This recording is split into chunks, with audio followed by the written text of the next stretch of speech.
आप लोग के एंगल से सही है? क्या सही लगती है? क्या 75% जो अटेंडेंस है क्या हम लोग को हो पाएगा? क्या इतना क्या पहले डेवलपमेंट करना चाहिए सरकार को? फिर भी उतना क्या, हम लोग बहुत दूर से आते हैं और डेली कॉलेज करना पड़ता है। कॉलेज के ललकारों से हम लोग को बाहर भगा दिया जाता है। जिस क्लास में जाते हैं, जिस प्रिंसिपल के ऑफिस में और चैम्बर में जाते हैं, वहाँ पूरा बदतमीजी से पेश आते हैं। क्या आप लोगों को स्टूडेंट के साथ ऐसा व्यवहार करना चाहिए? और यहाँ को मैं यहाँ की टीचर को जिम्मेदार नहीं ठहरा रही हूँ, यहाँ मैं उन सरकार को जिम्मेदार ठहरा रही हूँ जो बिना डेवलपमेंट के ये शिक्षा नीति लागू किया है।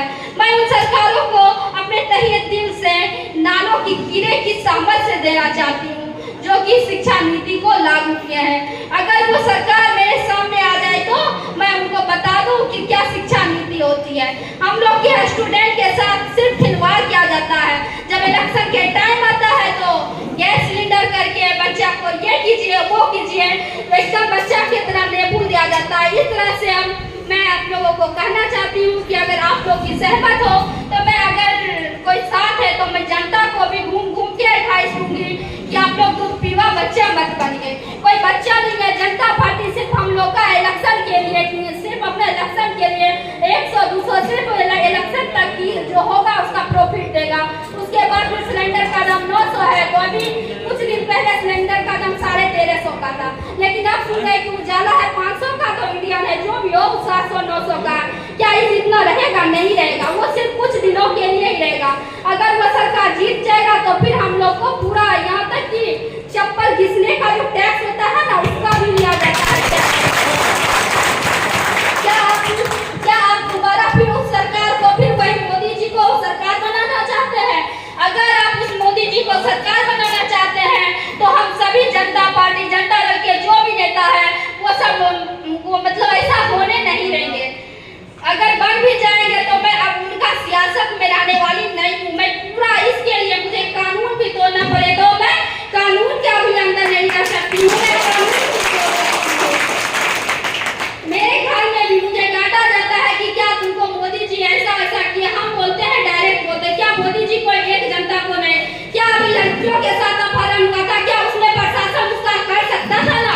कुछ भी नहीं। क्या हम लोग के जवान जाते देश पे, हम लोग का नींद ना खराब हो, पूरा रात जगते, क्या उनके घर में ऐसा होना चाहिए? इस सब की कसौटी अगर है तो हमारे देश की सरकार ही कर रही है। अगर हमारे देश की सरकार मजबूत हो, अच्छे हो, तो मैं क्या वो कहते हैं बेटी बचाओ बेटी पढ़ाओ, क्या उनकी नीति ये नहीं है? बल्कि उनकी नीति ये है कि बेटी बचाओ बेटी पढ़ाओ नहीं, बल्कि उनका नीति ये है कि बेटी बचाओ बेटी का अपहरण करवाओ। क्या ये सब सरकार की कसौटी ही में मानती हूँ? क्योंकि यहाँ पे बेटी को बचाया नहीं जा रहा है, बेटी को सिर्फ और शोषित किया जा रहा है। सिर्फ यहाँ पे एडमिशन का जहाँ 500-400 होता है तो वहाँ पे अभी ले रहा है 1400-1500। अभी रजिस्ट्रेशन फॉर्म अगर हम अभी अप्लाई कर रहे तो वहाँ पे डायरेक्ट बता रहा 3000-3500। क्या ये सब वहाँ पे समोसा लिट्टी खाएगा ना मोदी सरकार? अपने के लिए पेट्रोल के लिए घुमाएगा, पूराधी के लिए घुमाएगा। मैं उनको बोलना चाहती हूँ कि अगर आप लोग अपने पेरेंट्स को बोलिएगा कि ये मत बोलिएगा कि आप मोदी जी को दीजिए, बल्कि ये बोलिएगा कि आप लालू यादव को दीजिए जो कि इस बिहार सरकार में एजुकेशन के लिए आवाज उठाए थे। तेजस्वी यादव को दीजिए जो कि बेटियों के लिए, हक के लिए, स्टूडेंटों के लिए, हक के लिए लड़ते हैं। बल्कि उन दरिंदों को मत दीजिए जो कि बेटियों को अपहरण करवाते हैं, बहनों को अपहरण करवाते हैं। उन दरिंदों को कभी मत दीजिए। अब आप लोग स्टूडेंट हैं, मैं उन गार्जियन को भी सूचित करना चाहती हूँ जो कि आप सोच समझ के लीजिए। अगर नहीं है तो हम हर गांव में जाके ये आँख खोलेंगे कि आप लोग को इलेक्शन के लिए 4 दिन के लिए इतना कमा दिया जा रहा है, 4 दिन के लिए रुपया बंटवाएगा, लेकिन आपको 5 साल जो है आपको फिर वही गरीबी के दलदल में फंस कर रहना होगा।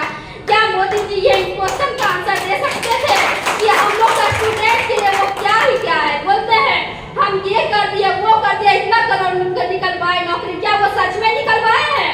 कितना भी बेरोजगार बीटेक, बीटीसी, यूपीएससी, बीपीएससी करके ठनक रहा है। क्या उसमें एजुकेशन में कितने माँ बाप अपना जमीन बेच के बेटा बेटी को पढ़ाते कि मेरा बेटा बेटी के, लेकिन आज के दौर पे इस सेंट्रल सरकार के कारण पूरा इतना हाई लेवल का कंपटीशन कर दिया। अब मेरे बात क्या है कि कंपटीशन क्वालिफाई करने के बाद इतना घूस पेश लिया जा रहा है कि कोई भी बच्चा उसमें जाने से डरता है और बेरोजगार हो जाता है। और कहते हैं बेरोजगारी भारत में 1 नहीं करना चाहिए।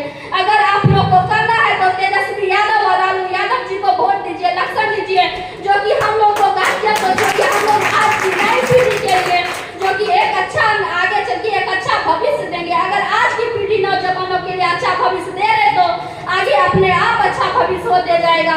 इसलिए मैं तहे दिल से शुक्रिया अदा करती हूँ लालू और लालू और तेजस्वी यादव जी को, जो कि हमारे स्टूडेंट के लिए इतना कुछ डेवलपमेंट कर रहे हैं। Thank you.